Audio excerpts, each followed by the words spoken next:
So, let us look at the second term. The second neglected term is the following. The second neglected term is minus h cross squared by 2m to sigma over alpha. Then I have 1 upon m alpha. Let me, instead of writing the integrals, let me write the, use the bracket notation, it is much easier. So, I will have this psi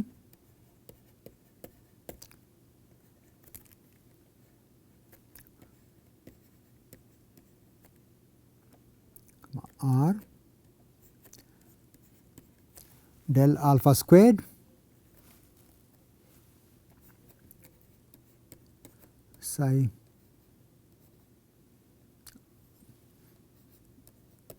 r comma r times. So, this is the term that I have. Okay. So, what we can look at is the following, that is, let us look at the worst case scenario. In the worst case, electron and nuclei are bound very strongly.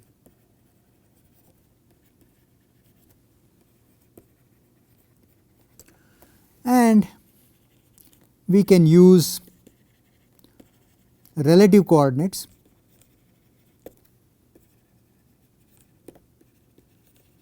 to describe the motion.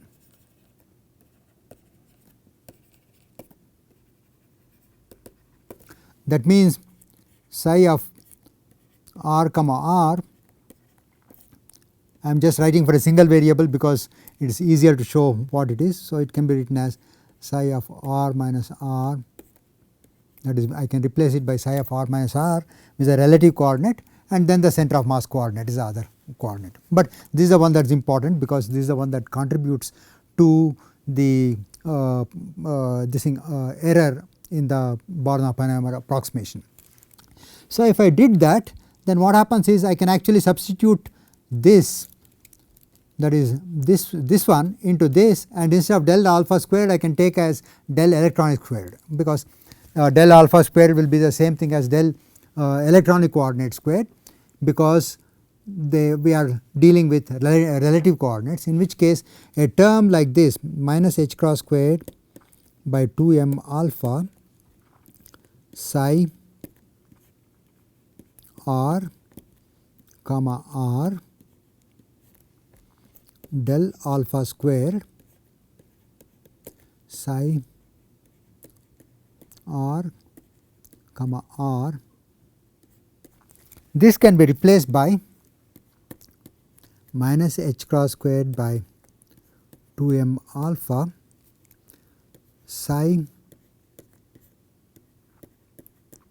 r comma r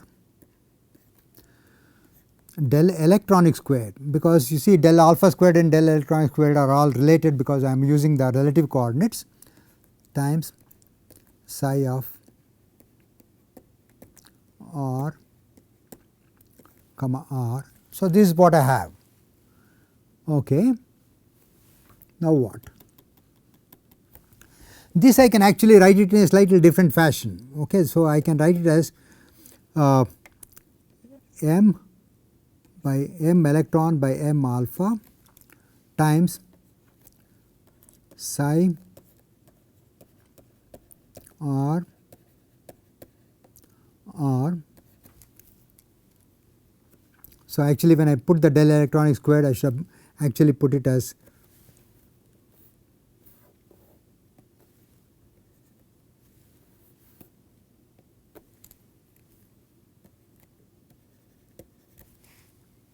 so, this part actually becomes the following. This becomes the expectation value of the kinetic energy of the electrons. So, m electron is about 10 to the minus 4 or 10 to the minus 5 times m alpha, which means that if in neglecting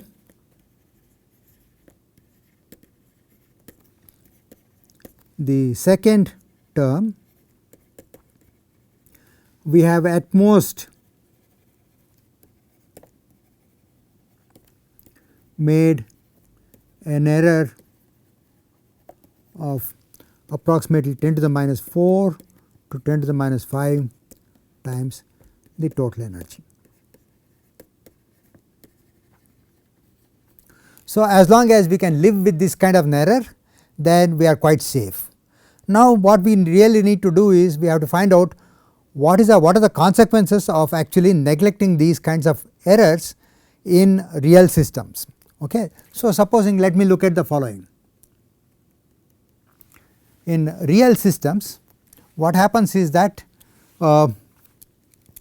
if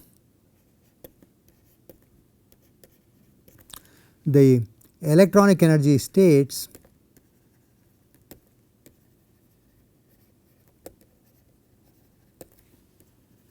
are very close, then there is a breakdown of this approximation.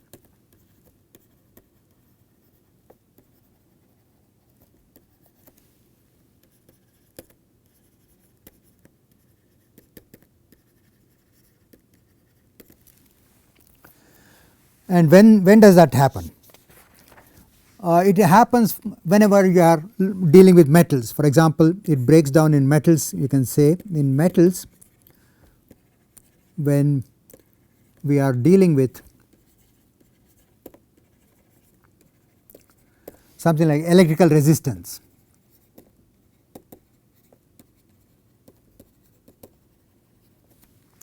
or superconductivity or superconducting properties,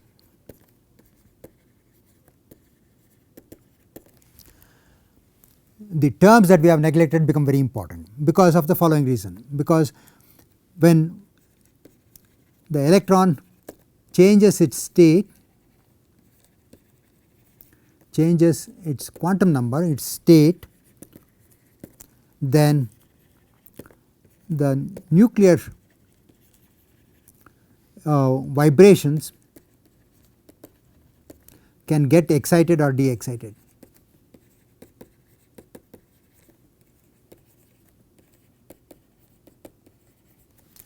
So, which means that I cannot really decouple the electronic degrees of freedom and the nuclear degrees of freedom whenever the energy level difference between the different electronic states within this approximation is rather small, because in that particular case you will see that any nuclear motion can actually give rise to excitation of the electronic system or vice versa.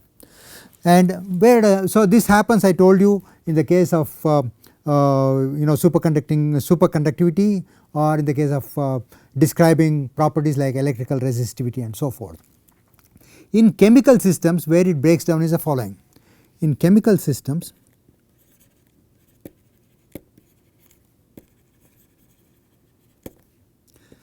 it breaks down when we have dynamical Jahn-Teller effects.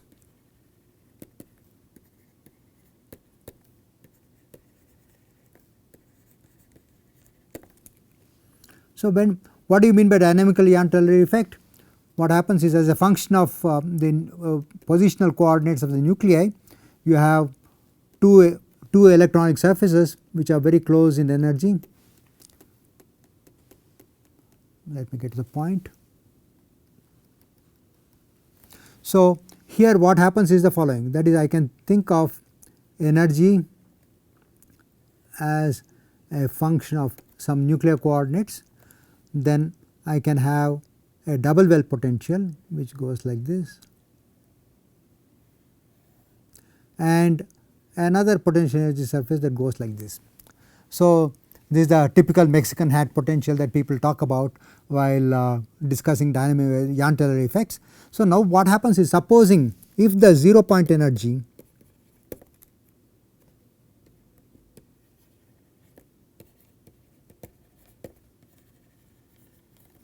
is above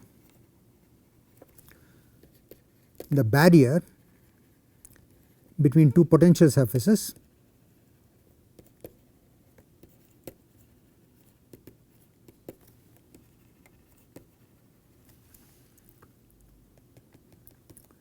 So, if this is the 0 point energy, for example, let us say that V is equal to 0 state is that one, then as the molecule is vibrating, you will see that it is going from one potential energy surface to the other potential energy surface. So, it breaks this causes the breakdown of the Born-Oppenheimer approximation, because in the Born-Oppenheimer approximation we are always dealing with one particular potential energy surface, and here we are having the states traversing two potential energy surfaces when the molecule is vibrating. So, there is a breakdown. So, basically Born-Oppenheimer approximation is also called adiabatic approximation.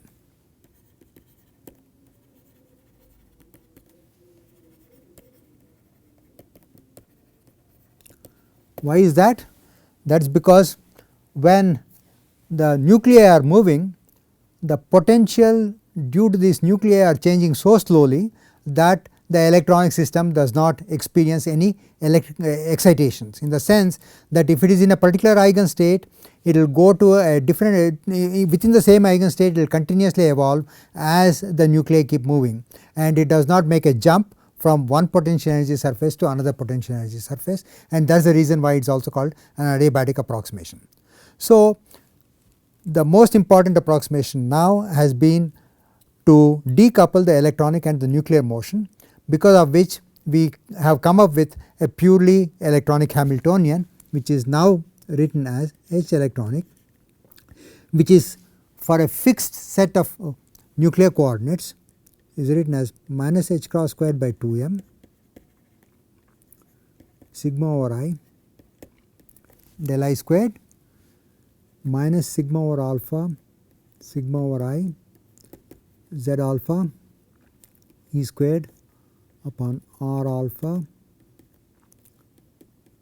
minus R I plus sigma over I sigma over j greater than I E squared upon R I minus R j. So, we have simplified by throwing away the dynamic aspects of the nuclear coordinates and freezing the nuclear coordinates in a chosen set of positions, and then we do the calculations for the electronic energy, that is we solve the Schrodinger equation corresponding to the electronic part of the Hamiltonian. After doing that, we change the nuclear positions a little bit, again do the calculation of the electronic energy levels. Like this we will be able to get the electronic energy potential surfaces, and most of the times chemists do see these things in many contexts, like when they want to understand radiative processes in molecular systems. One of the things that chemists usually see are the potential energy surfaces. They say that this is the potential energy surface for the ground state, and for an excited state you might be having a different potential energy surface. This is an excited state. For the triplet state you may be having yet another potential energy surface that may be a triplet state, and so on and so forth. So, this is how we come across the potential energy surfaces that chemists talk about while describing the electronic process, photoelectronic process, as well as the photochemical process, as well as the electronic process that take place in a molecule. Now, let me see whether we can actually solve our electronic Hamiltonian. The electronic Hamiltonian now has a solution. I will not mention the nuclear coordinates and assume that we have actually frozen the nuclear coordinates. So, I will not use capital R alpha again. I just would say that this depends upon the Schrodinger equation. I can write down as psi of R is equal to E electronic psi of R. Now, can we do this calculation easily? The point is, even now the Hamiltonian is very complicated and we cannot solve it. The Hamiltonian, the electronic part of the Hamiltonian, H electronic, is still too complicated to solve.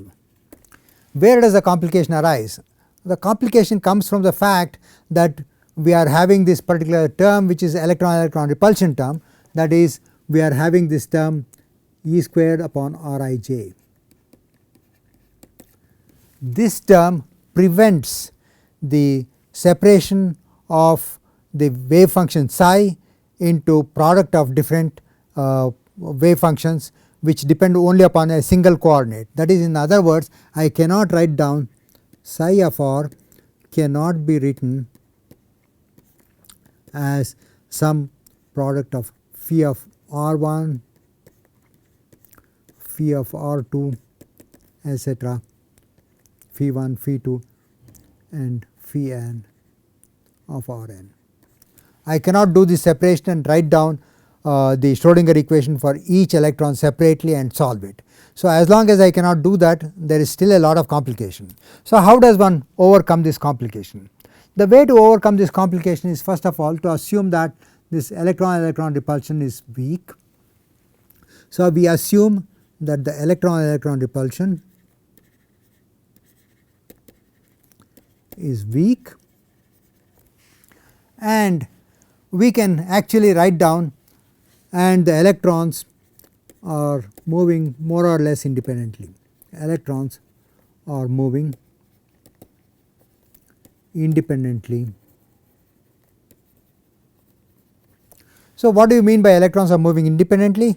Each of the electron is having a particular probability distribution function which is represented by an orbital function which is phi 1 or phi 2 or whatever, phi 1 for electron 1, phi 2 for electron 2, phi 3 for electron 3 and so forth.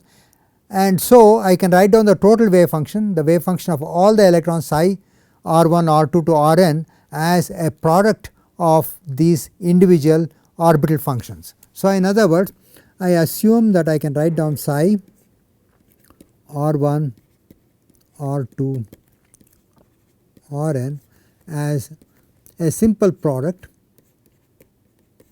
of the orbitals phi n rn. And what I will do is the following. After having done that, I would like to calculate, make the further approximation, that is, once you do this, then we will make one more approximation which is basically the following. We assume that now each electron moves in the potential of all the nuclei and an average potential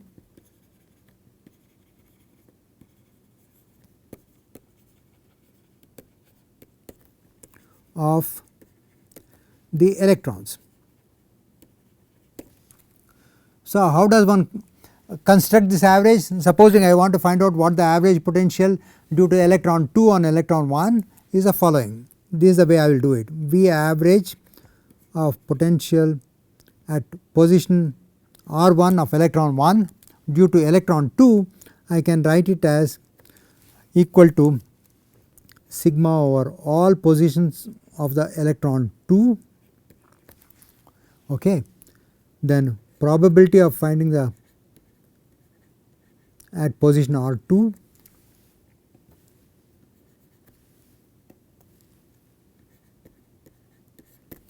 multiplied by E squared upon r1 minus r2. So, this is the probability of finding the position of finding an electron at position r2 and the potential it is going to give me, and this I have summed over all possible positions of electron 2, and of course, P of r2 is given by phi 2 star r2 times phi 2 r2. Okay.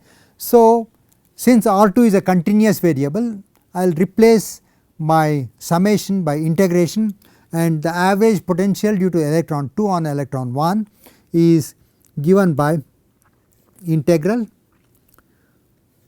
phi 2 star r 2, phi 2 r 2. This is of course a vector E squared upon r 1 minus r 2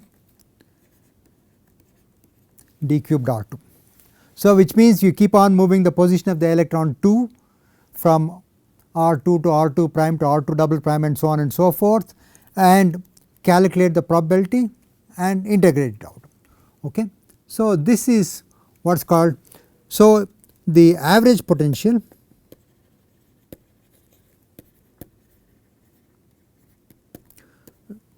due to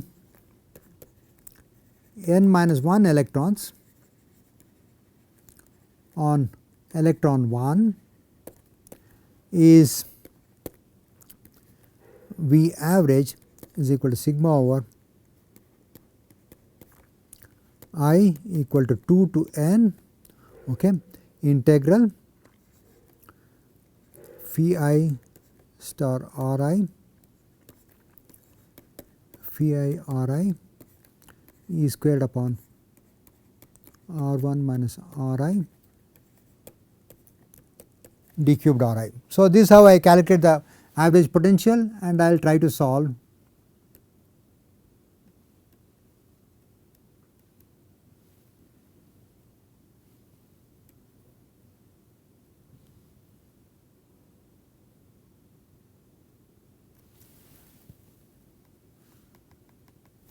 And I will try to solve a non-interacting problem which is given by minus h cross squared by 2 m del 1 squared minus sigma over alpha z alpha E squared upon r 1 minus r alpha plus V average r 1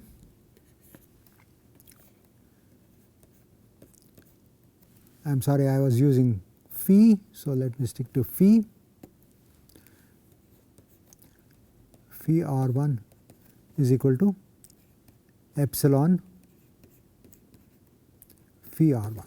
So, this is an eminently doable problem, okay, because all I need to do is calculate the average potential. Once I calculate the average potential, then I can plug it into the Hamiltonian. All the nuclear positions are frozen. So, it is very simple to solve this problem, at least numerically. So, we have come to a position where we can actually solve it numerically, but there are some problems in the way I have actually done this, because I have used what is called the Hartree product. The product that I have used is the following: psi r 1 or let me call them particle 1, particle 2. Okay. So, psi 1, 2, etc. and I have written as phi 1 1, phi 2 2, phi n n. But we know that electrons are fermions. So, if electrons are fermions, then what it means is that if I interchange any two particles, then the wave function should change sign, which means psi 1 2 to n must be actually minus of psi 2 comma 1 comma n, which means I have to construct an antisymmetrized product of these particles using the one particle picture, which is psi 1 1, psi 2 2, etc., or rather phi 1 1, phi 2 2, etc., phi n n, which means that actually what I have is a Slater determinant is the simplest way of representing an antisymmetric product, and I can write it as a determinant which is phi 1 1, phi 1 2, phi 1 n, phi 2 1, phi 2 2, phi 2 n, phi n 1, phi n 2, phi n n, and of course, if all the phis are normalized, then this will be having a normalization factor which is 1 upon root n factorial, because an n by n determinant, when you expand it, has got n factorial terms, and so the normalization constant will be 1 upon root n factorial, and I have assumed that integral phi I star 1, phi j1 d cubed tau 1 is equal to delta ij. I have used the integration variable as tau because I am assuming that I have now both the electronic coordinates and the electronic spin, and I have to integrate over both of them, and the phis that I am talking about now are actually spin orbitals, which means they have both the spin as well as the positional variables.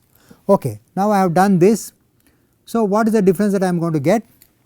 The difference is not very much. I will again get an average potential which is called the Hartree-Fock. So, now if we construct an average potential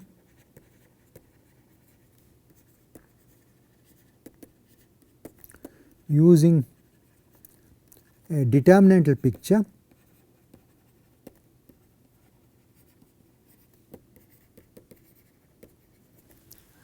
then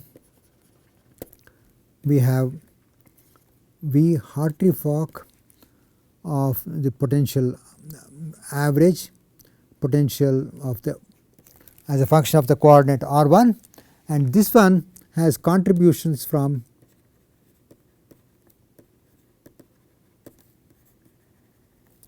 Coulomb repulsion, which is what I showed in the case of the Hartree, and one more contribution comes which is actually due to an exchange repulsion, contribution from Coulomb repulsion and exchange interaction.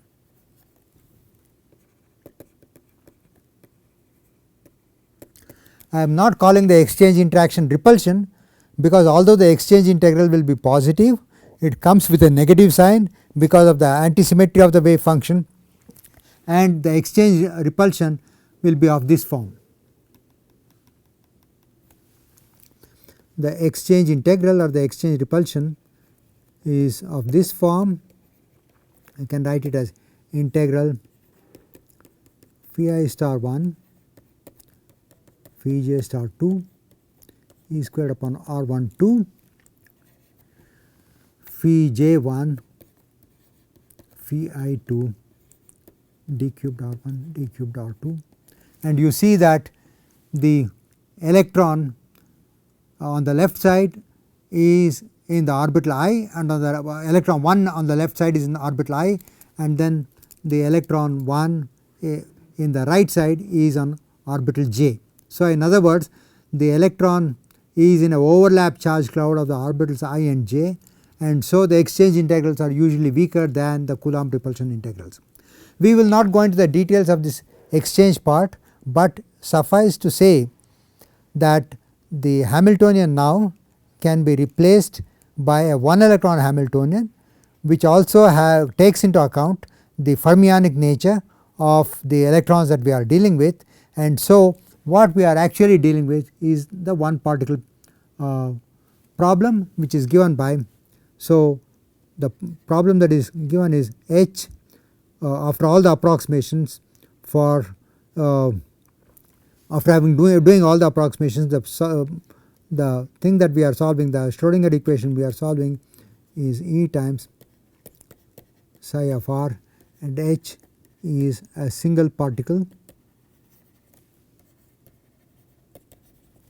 Hamiltonian. So, it is almost, if I am looking at an atom with many electrons and I have only one nucleus, then what I am actually looking at is various orbitals that I am going to solve for, like the 1s, the 2s, the 2p and so forth, and then I can fill the orbitals according to the Avro principle and get my ground state by obtaining the energies of each of these orbitals. Well, we will not go into this, but on the other hand we will just make sure that in the energy band picture, the energy band theory or picture, the Hamiltonian we deal with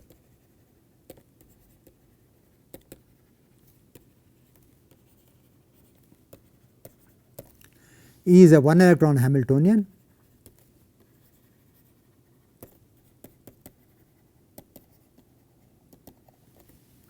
and given by H crystal Hamiltonian is equal to minus h cross squared by 2m del squared plus V of r, and V of r has the periodicity of the crystal.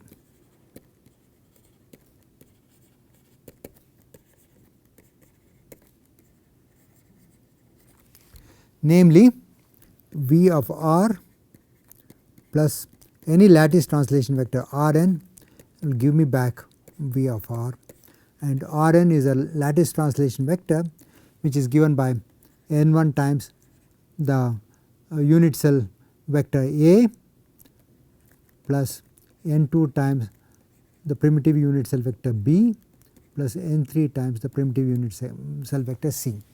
So, the problem of energy band theory is actually solving this particular Hamiltonian, is represented by minus h cross squared by 2m del squared plus V of r. So, there are two parts to this: one, constructing the potential for this Hamiltonian, and two, solving it. But what I am going to do is, I will first motivate how the solution can be obtained by starting with a simple problem of 2 hydrogen atoms, which is the hydrogen molecule, then looking at 3 hydrogen atoms on a chain. That is, I am dealing with a one dimensional problem or just a chain problem, and the chain progressively increases the number of hydrogen atoms it has, a chain of hydrogen atoms with the number of hydrogen atoms being increased progressively from 2 to 3 to 4 and so on and so forth. And then we will see how the solution looks like, and that I am going to do it later on. Thank you.